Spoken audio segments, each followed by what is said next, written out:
Hey guys, Andy here. Welcome back to Let's Roll. Hi, I'm hoping to get through this today. I hope today's the last few episodes. Ignore my dog. He's crying from the other room. Night had come, and Sophie knew that the group would be headed out as soon. She made her way to Vincent's room to collect him. Yeah? Open up. How? What?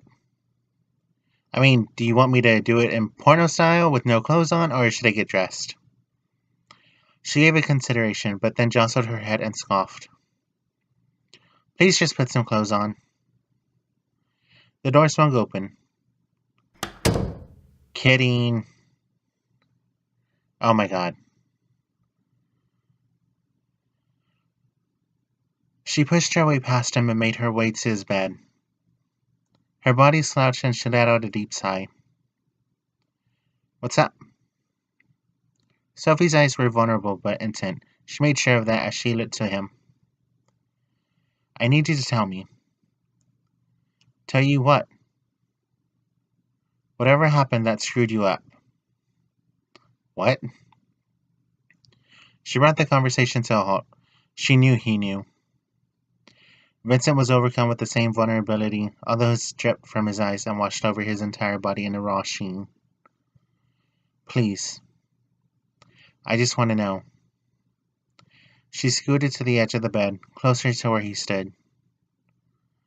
And I'll tell you mine. Sophie watched as Vincent paced around the question in his mind. Just come close to me. I don't. His breath stuttered, and it made Sophie feel intrusive. I haven't really told anyone. She was silent as she tried to consider all the ways she could make room for him. She lowered her hand to the bed next to her, and eventually Vincent took a seat. Sophie remained silent. Do you want me to just listen or ask you questions or something? He closed his eyes and took a deep breath. My brother died. The words hit her with a greater force than she could have imagined. Her skin stung and she brought herself closer to him. Just listen. That's it. Sophie nodded and then placed her hand on his arm. It was clear that he was closing himself off. I'm sorry. How long ago? Vincent was fighting with himself. Please just talk to me. Like 5 years ago? It doesn't matter. Yes, it does.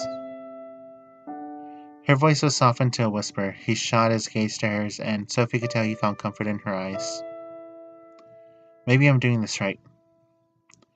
Vincent braced his body and gripped Sophie's hand, allowing his stare to stray away from her. He got drunk. He was 17. It was a week before his birthday. He went to a party and got drunk, and the fucked up thing is that he didn't even drive. One of his friends told us that he got offered a ride, but he knew that the driver had been drinking, so he said no. He was a responsible guy. I mean, I know he got loaded that night, but everyone does that. I don't know. He didn't drive, but he got killed by a drunk driver. Wow. He was just walking along and... Vincent pushed one hand forward and let it skid across the other one, showing Sophie what happened, rather than saying it. Holy shit. We didn't know the driver. They had come from a different party. They didn't even get hurt. No, not even a bruise. Sophie readied herself to speak, but just as quickly pulled away. As Vincent looked at her, she shook her head. What? No, keep going. It's nothing. Just say it. She tried to speak as softly as she could. Are they... She cleared away a cough. Are they in jail? Vincent crossed his arm and looked forward once again. For life. Sophie just responded with a soft nod. She wasn't sure what else she could offer. So that's that. I'm sorry. Yeah, me too. He gave her a hand and another squeeze, and he tried to rid his voice of all the weight and seriousness. Well, now you know. Your turn. But... No. The deal was telling, not answering questions. Your turn. Here. He scooted closer and draped his arm around her, pulling her close. She rested her hand in the nook of his neck. This feels so... So where does it begin? I guess when I was born. My parents, they were super young. I guess I must have been a mistake. There's no way you'd want to have a kid then, right? Anyways, they were also super poor, and not just like how everyone is poor when they're young. They both grew up in super poor families, like poverty poor. We had nothing. And they knew that, so I guess before I was even born, they decided to give me up for adoption. I don't know why they didn't just abort me. Soph. No, I'm not being extra here. Like, what's the use? Soph, that's fucked up. Can you just let me have my own thoughts, please? I'm just offering you mine. Well, this isn't your time to speak right now, is it? Sorry. Go ahead. Anyway. My family now, my adoptive parents, they're super rich. Well, maybe not super, but they have a lot of money. And I've always felt bad about it. I've always felt guilty. I know my real parents are still suffering. I know that they have nothing. They got a lot of money for me, but that didn't stretch very far. They call once in a blue moon, but I can tell that it hurts them. I can tell how sad it made them to give me up. They have their own kid now. They always wanted one. It was never a broken home, just a poor one. They love each other like mad. And I just came at the wrong time. Sophie's body was stiff, and she realized that she was constricting her breath. She tried to loosen her lungs and build them up again. So, that's me. That's why I am the way I am. Beautiful and smart and perfect and funny? I don't get it. Sophie elbowed aside, but then leaned in closer. I don't know how you see it that way. It's subjective, just stating facts. She brought her hand to his chest and rubbed it around in comforting and thankful circles until she settled her palm over his heart. He's alive. A deep sigh escaped her.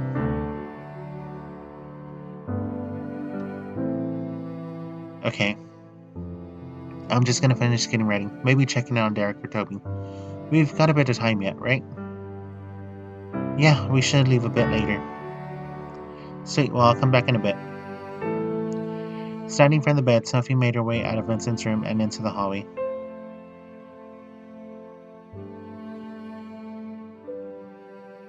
Do I get a choice on who to go to? Guess I should check on someone. I want to go check on Toby. I want to see how he's doing.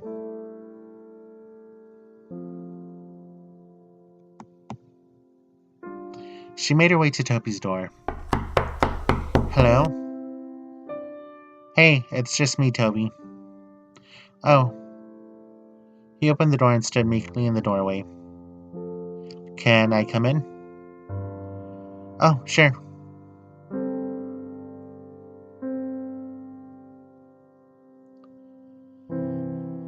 All these bedrooms are carbon copies. Yeah, they're pretty much all the same. It's that Vincent's is disgusting. Oh, he doesn't clean up? It appears that way. They stood awkwardly in the middle of the room. Did you want to sit? Sure, yeah. They sat at the edge of Toby's bed with considerable distance left between them. Listen, I talked with Vincent today before lunch. He doesn't mean the things he says. I just want you to know that. Okay. I know he's not very nice to you, and I'm sorry. He's sorry too. He just doesn't know how to say it. It's okay. You don't have to apologize for him. I just hated seeing what he did to you at Kills. You were scared. Yeah, but I scare easy, I think. That doesn't make it okay. I just wanted to say that. Thank you. That does make me feel better. I wish we talked more. You seem really nice. Yeah, I don't know why we haven't. It confused herself, and as far as Sophie could tell, it confused Toby too, as to why she was so sad. I hope Vincent's nice to you, at least. She nodded. Yeah. Is he? Yeah, he is, Well, that's good then. It's good to be happy. Right. She pointed to his desk where a large book sat open. What are you reading? The Book of Job. Job. There we go. The Book of Job. The Book of Job. It's spelled like Job, but you say it like Job. Isn't that weird? Yeah, it is. Do you like it? Toby scrunched up his face in thought. It's not a very happy book. I see. You should work some proverbs in there to keep it light. Oh, you've read the Bible? I went to a Catholic school for a bit and then took a world theology course in grade 10. We studied a bunch of different texts, though. Not just the Bible. I guess we didn't have time to get to Job.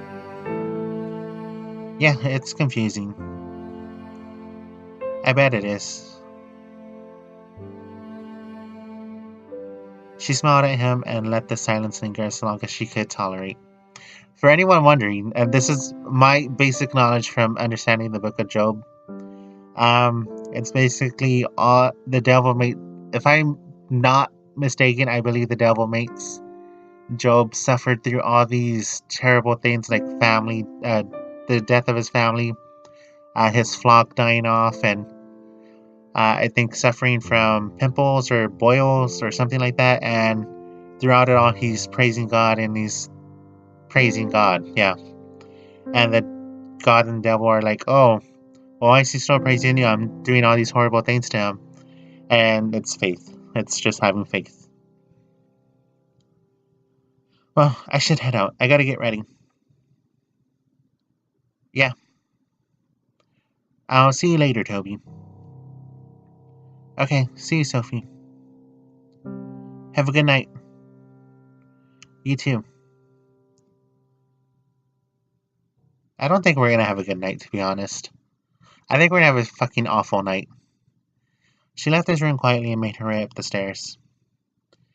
It was as if she was in a trance. She decided to shower before heading out, but her vision was overcome by her thoughts. The warm water blanketed her body and comforted her, and it was under its protection that she could think her most daring thoughts. What if we die? It didn't seem so sinister and taboo to think of such things by herself. The steam rose and cleared her skin, and along with it her mind. What if we die? She laid in bed with her eyes closed. Perhaps she was asleep. She couldn't tell.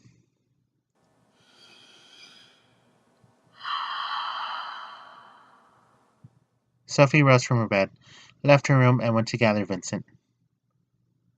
That was actually terrifying. I guess we're gonna do this later today, guys. Oh my god, I don't even know where to begin. Tune in next time. I'm gonna try to finish this up today. Bye for now, guys. Bye for now.